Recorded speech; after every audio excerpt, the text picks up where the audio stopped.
شروع اللہ کے نام سے جو بڑا مہربان نہایت رحم والا ہے۔ طٰہٰ، اے محمد صلی اللہ علیہ وآلہ وسلم، ہم نے تم پر قرآن اس لیے نازل نہیں کیا کہ تم مشقت میں پڑ جاؤ، بلکہ اس شخص کو نصیحت دینے کے لیے نازل کیا ہے جو خوف رکھتا ہے۔ یہ اس ذات کا اتارا ہوا ہے جس نے زمین اور اونچے اونچے آسمان بنائے، یعنی خدائے رحمان جس نے عرش پر قرار پکڑا۔ جو کچھ آسمانوں میں ہے اور جو کچھ زمین میں ہے اور جو کچھ ان دونوں کے بیچ میں ہے اور جو کچھ زمین کی مٹی کے نیچے ہے، سب اسی کا ہے۔ اور اگر تم پکار کر بات کہو تو وہ تو چھپے بھید اور نہایت پوشیدہ بات تک کو جانتا ہے۔ وہ معبود برحق ہے کہ اس کے سوا کوئی معبود نہیں ہے، اس کے سب نام اچھے ہیں۔ اور کیا تمہیں موسیٰ کے حال کی خبر ملی ہے؟ جب انہوں نے آگ دیکھی تو اپنے گھر کے لوگوں سے کہا کہ تم یہاں ٹھہرو، میں نے آگ دیکھی ہے، میں وہاں جاتا ہوں، شاید اس میں سے میں تمہارے پاس انگاری لاؤں یا آگ کے مقام کا رستہ معلوم کر سکوں۔ جب وہاں پہنچے تو آواز آئی کہ موسیٰ، میں تو تمہارا پروردگار ہوں، تو اپنی جوتیاں اتار دو، تم یہاں پاک میدان یعنی طویٰ میں ہو، اور میں نے تم کو انتخاب کر لیا ہے، تو جو حکم دیا جائے اسے سنو۔ بے شک میں ہی خدا ہوں، میرے سوا کوئی معبود نہیں، تو میری عبادت کیا کرو اور میری یاد کے لیے نماز پڑھا کرو۔ قیامت یقیناً آنے والی ہے، میں چاہتا ہوں کہ اس کے وقت کو پوشیدہ رکھوں تاکہ ہر شخص جو کوشش کرے اس کا بدلہ پائے۔ تو جو شخص اس پر ایمان نہیں رکھتا اور اپنی خواہش کے پیچھے چلتا ہے، کہیں تم کو اس کے یقین سے روک نہ دے تو اس صورت میں تم ہلاک ہو جاؤ۔ اور موسیٰ، یہ تمہارے داہنے ہاتھ میں کیا ہے؟ انہوں نے کہا، یہ میری لاٹھی ہے، اس پر میں سہارا لگاتا ہوں اور اس سے اپنی بکریوں کے لیے پتے جھاڑتا ہوں، اور اس میں میرے اور بھی کئی فائدے ہیں۔ فرمایا کہ موسیٰ، اسے ڈال دو، تو انہوں نے اس کو ڈال دیا اور وہ ناگہاں سانپ بن کر دوڑنے لگا۔ خدا نے فرمایا کہ اسے پکڑ لو اور ڈرنا مت، ہم اس کو ابھی اس کی پہلی حالت پر لوٹا دیں گے، اور اپنا ہاتھ اپنی بغل سے لگا لو، وہ کسی عیب و بیماری کے بغیر سفید چمکتا دمکتا نکلے گا۔ یہ دوسری نشانی ہے تاکہ ہم تمہیں اپنے نشانات عظیم دکھائیں۔ تم فرعون کے پاس جاؤ کہ وہ سرکش ہو رہا ہے۔ کہا، میرے پروردگار، اس کام کے لیے میرا سینہ کھول دے اور میرا کام آسان کر دے، اور میری زبان کی گرہ کھول دے تاکہ وہ میری بات سمجھ لیں، اور میرے گھر والوں میں سے ایک کو میرا وزیر یعنی مددگار مقرر فرما، یعنی میرے بھائی ہارون کو، اس سے میری قوت کو مضبوط کر اور اسے میرے کام میں شریک کر، تاکہ ہم تیری بہت سی تسبیح کریں اور تجھے کثرت سے یاد کریں، تو ہم کو ہر حال میں دیکھ رہا ہے۔ فرمایا، موسیٰ، تمہاری دعا قبول کی گئی، اور ہم نے تم پر ایک بار اور بھی احسان کیا تھا، جب ہم نے تمہاری والدہ کو الہام کیا تھا جو تمہیں بتایا جاتا ہے۔ وہ یہ تھا کہ اسے یعنی موسیٰ کو صندوق میں رکھو، پھر اس صندوق کو دریا میں ڈال دو، تو دریا اس کو کنارے پر ڈال دے گا، اور میرا اور اس کا دشمن اسے اٹھا لے گا۔ اور موسیٰ، میں نے تم پر اپنی طرف سے محبت ڈال دی، اس لیے کہ تم پر مہربانی کی جائے اور اس لیے کہ تم میرے سامنے پرورش پاؤ۔ جب تمہاری بہن فرعون کے ہاں گئی اور کہنے لگی کہ میں تمہیں ایسا شخص بتاؤں جو اس کو پالے، تو اس طریق سے ہم نے تم کو تمہاری ماں کے پاس پہنچا دیا تاکہ ان کی آنکھیں ٹھنڈی ہوں اور وہ رنج نہ کریں۔ اور تم نے ایک شخص کو مار ڈالا تو ہم نے تم کو غم سے مخلصی دی، اور ہم نے تمہاری کئی بار آزمائش کی، پھر تم کئی سال اہل مدین میں ٹھہرے رہے، پھر اے موسیٰ، تم قابلیت و رسالت کے اندازے پر آ پہنچے، اور میں نے تم کو اپنے کام کے لیے بنایا ہے، تو تم اور تمہارا بھائی دونوں ہماری نشانیاں لے کر جاؤ اور میری یاد میں سستی نہ کرنا۔ دونوں فرعون کے پاس جاؤ، وہ سرکش ہو رہا ہے، اور اس سے نرمی سے بات کرنا، شاید وہ غور کرے یا ڈر جائے۔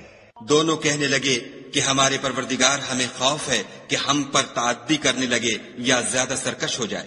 خدا نے فرمایا کہ ڈرو مت، میں تمہارے ساتھ ہوں اور سنتا اور دیکھتا ہوں۔ اچھا، تو اس کے پاس جاؤ اور کہو کہ ہم آپ کے پروردگار کے بھیجے ہوئے ہیں، تو بنی اسرائیل کو ہمارے ساتھ جانے کی اجازت دیجیے اور انہیں عذاب نہ کیجیے۔ ہم آپ کے پاس آپ کے پروردگار کی طرف سے نشانی لے کر آئے ہیں، اور جو ہدایت کی بات مانے اس کو سلامتی ہو۔ ہماری طرف یہ وحی آئی ہے کہ جو جھٹلائے اور منہ پھیرے اس کے لیے عذاب تیار ہے۔ غرض موسیٰ اور ہارون فرعون کے پاس گئے، اس نے کہا کہ موسیٰ، تمہارا پروردگار کون ہے؟ کہا کہ ہمارا پروردگار وہ ہے جس نے ہر چیز کو اس کی شکل و صورت بخشی، پھر راہ دکھائی۔ کہا، تو پہلی جماعتوں کا کیا حال؟ کہا کہ ان کا علم میرے پروردگار کو ہے، جو کتاب میں لکھا ہوا ہے۔ میرا پروردگار نہ چوکتا ہے نہ بھولتا ہے۔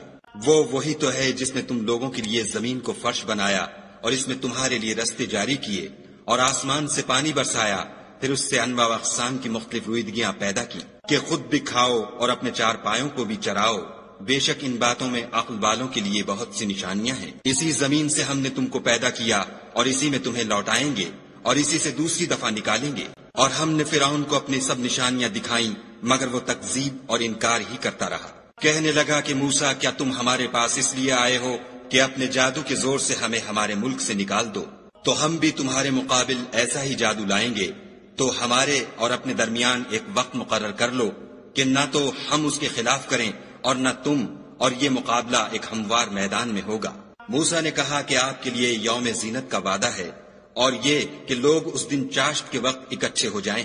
تو فرعون لوٹ گیا اور اپنے سامان جمع کر کے پھر آیا۔ موسیٰ نے ان جادوگروں سے کہا کہ ہائے تمہاری کم بختی، خدا پر جھوٹ افطرا نہ کرو کہ وہ تمہیں عذاب سے فنا کر دے گا، اور جس نے افطرا کیا وہ نامراد رہا۔ تو وہ باہم اپنے معاملے میں جھگڑنے اور چپکے سرگوشی کرنے لگے۔ کہنے لگے یہ دونوں جادوگر ہیں، چاہتے ہیں کہ اپنے جادو کے زور سے تم کو تمہارے ملک سے نکال دیں اور تمہارے شائستہ مذہب کو نابود کر دیں۔ تو تم جادو کا سامان اکٹھا کر لو اور پھر قطار باندھ کر آؤ، آج جو غالب رہا وہی کامیاب ہوا۔ بولے کہ موسیٰ، یا تو تم اپنی چیز ڈالو یا ہم اپنی چیزیں پہلے ڈالتے ہیں۔ موسیٰ نے کہا نہیں، تم ہی ڈالو۔ جب انہوں نے چیزیں ڈالی تو ناگہاں ان کی رسیاں اور لاٹھیاں موسیٰ کے خیال میں ایسی آنے لگیں کہ وہ میدان میں ادھر ادھر دوڑ رہی ہیں۔ اس وقت موسیٰ نے اپنے دل میں خوف معلوم کیا۔ ہم نے کہا خوف نہ کرو، بلا شبہ تم ہی غالب ہو، اور جو چیز یعنی لاٹھی تمہارے داہنے ہاتھ میں ہے اسے ڈال دو کہ جو کچھ انہوں نے بنایا ہے اس کو نگل جائے گی۔ جو کچھ انہوں نے بنایا ہے یہ تو جادوگروں کے ہتھ کنڈے ہیں، اور جادوگر جہاں جائے فلاح نہیں پائے گا۔ القصہ یوں ہی ہوا تو جادوگر سجدے میں گر پڑے اور کہنے لگے کہ ہم موسیٰ اور ہارون کے پروردگار پر ایمان لائے۔ فرعون بولا کہ پیشتر اس کے کہ میں تمہیں اجازت دوں تم اس پر ایمان لے آئے، بے شک وہ تمہارا بڑا یعنی استاد ہے جس نے تم کو جادو سکھایا ہے، سو میں تمہارے ہاتھ اور پاؤں جانب خلاف سے کٹوا دوں گا اور کھجور کے تنوں پر سولی چڑھوا دوں گا۔ اس وقت تم کو معلوم ہوگا کہ ہم میں سے کس کا عذاب زیادہ سخت اور دیر تک رہنے والا ہے۔ انہوں نے کہا کہ جو دلائل ہمارے پاس آ گئے ہیں ان پر اور جس نے ہم کو پیدا کیا ہے اس پر ہم آپ کو ہرگز ترجیح نہیں دیں گے، تو آپ کو جو حکم دینا ہو دے دیجئے، اور آپ جو حکم دے سکتے ہیں وہ صرف اسی دنیا کی زندگی میں دے سکتے ہیں۔ ہم اپنے پروردگار پر ایمان لے آئے تاکہ وہ ہمارے گناہوں کو معاف کرے، اور اسے بھی جو آپ نے ہم سے زبردستی جادو کرایا، اور خدا بہتر اور باقی رہنے والا ہے۔ جو شخص اپنے پروردگار کے پاس گناہ گار ہو کر آئے گا تو اس کے لیے جہنم ہے جس میں نہ مرے گا نہ جیے گا، اور جو اس کے روبرو ایماندار ہو کر آئے گا اور عمل بھی نیک کیے ہوں گے تو ایسے لوگوں کے لیے اونچے اونچے درجے ہیں، یعنی ہمیشہ رہنے کے باغ جن کے نیچے نہریں بہ رہی ہیں، ہمیشہ ان میں رہیں گے، اور یہ اس شخص کا بدلہ ہے جو پاک ہوا۔ اور ہم نے موسیٰ کی طرف وحی بھیجی کہ ہمارے بندوں کو راتوں رات نکال لے جاؤ، پھر ان کے لیے دریا میں لاٹھی مار کر خشک رستہ بنا دو، پھر تم کو نہ تو فرعون کے آ پکڑنے کا خوف ہوگا اور نہ غرق ہونے کا ڈر۔ پھر فرعون نے اپنے لشکر کے ساتھ ان کا تعاقب کیا تو دریا کی موجوں نے ان پر چڑھ کر انہیں ڈھانک لیا یعنی ڈبو دیا، اور فرعون نے اپنی قوم کو گمراہ کر دیا اور سیدھے رستے پر نہ ڈالا۔ اے آل یعقوب، ہم نے تم کو تمہارے دشمن سے نجات دی اور تورات دینے کے لیے تم سے کوہ طور کی داہنی طرف مقرر کی، اور تم پر من اور سلوہ نازل کیا، اور حکم دیا کہ جو پاکیزہ چیزیں ہم نے تم کو دی ہیں ان کو کھاؤ، اور اس میں حد سے نہ نکلنا ورنہ تم پر میرا غضب نازل ہوگا، اور جس پر میرا عذاب نازل ہوا وہ ہلاک ہو گیا۔ اور جو توبہ کرے اور ایمان لائے اور عمل نیک کرے پھر سیدھے رستے چلے اس کو میں بخش دینے والا ہوں۔ اور اے موسیٰ، تم نے اپنی قوم سے آگے چلے آنے میں کیوں جلدی کی؟ کہا وہ میرے پیچھے آ رہے ہیں، اور اے میرے پروردگار، میں نے تیری طرف آنے کی جلدی اس لیے کی کہ تو خوش ہو۔ فرمایا کہ ہم نے تمہاری قوم کو تمہارے بعد آزمائش میں ڈال دیا ہے، اور سامری نے ان کو بہکا دیا ہے۔ اور موسیٰ غصے اور غم کی حالت میں اپنی قوم کے پاس واپس آئے اور کہنے لگے کہ اے قوم، کیا تمہارے پروردگار نے تم سے اچھا وعدہ نہیں کیا تھا؟ کیا میری جدائی کی مدت تمہیں دراز معلوم ہوئی؟ یا تم نے چاہا کہ تم پر تمہارے پروردگار کی طرف سے غضب نازل ہو، اور اس لیے تم نے مجھ سے جو وعدہ کیا تھا اس کے خلاف کیا؟ وہ کہنے لگے کہ ہم نے اپنے اختیار سے تم سے وعدہ خلاف نہیں کیا، بلکہ ہم لوگوں کے زیوروں کا بوجھ اٹھائے ہوئے تھے، پھر ہم نے اس کو آگ میں ڈال دیا، اور اسی طرح سامری نے ڈال دیا۔ تو اس نے ان کے لیے ایک بچڑا بنا دیا، یعنی اس کا قالب جس کی آواز گائے کی سی تھی۔ تو لوگ کہنے لگے کہ یہی تمہارا معبود ہے اور یہی موسیٰ کا معبود ہے، مگر وہ بھول گئے ہیں۔ کیا یہ لوگ نہیں دیکھتے کہ وہ ان کی کسی بات کا جواب نہیں دیتا اور نہ ان کے نقصان اور نفع کا کچھ اختیار رکھتا ہے؟ اور ہارون نے ان سے پہلے ہی کہہ دیا تھا کہ لوگوں، اس سے صرف تمہاری آزمائش کی گئی ہے اور تمہارا پروردگار تو خدا ہے، تو میری پیروی کرو اور میرا کہا مانو۔ وہ کہنے لگے کہ جب تک موسیٰ ہمارے پاس واپس نہ آئیں ہم تو اس کی پوجا پر قائم رہیں گے۔ پھر موسیٰ نے ہارون سے کہا کہ ہارون، جب تم نے ان کو دیکھا تھا کہ گمراہ ہو گئے ہیں تو تم کو کس چیز نے روکا؟ یعنی اس بات سے کہ تم میرے پیچھے چلے آؤ، بھلا تم نے میرے حکم کے خلاف کیوں کیا؟ کہنے لگے کہ بھائی، میری داڑھی اور سر کے بالوں کو نہ پکڑیے، میں تو اس سے ڈرا کہ آپ یہ نہ کہیں کہ تم نے بنی اسرائیل میں تفرقہ ڈال دیا اور میری بات کو ملحوظ نہ رکھا۔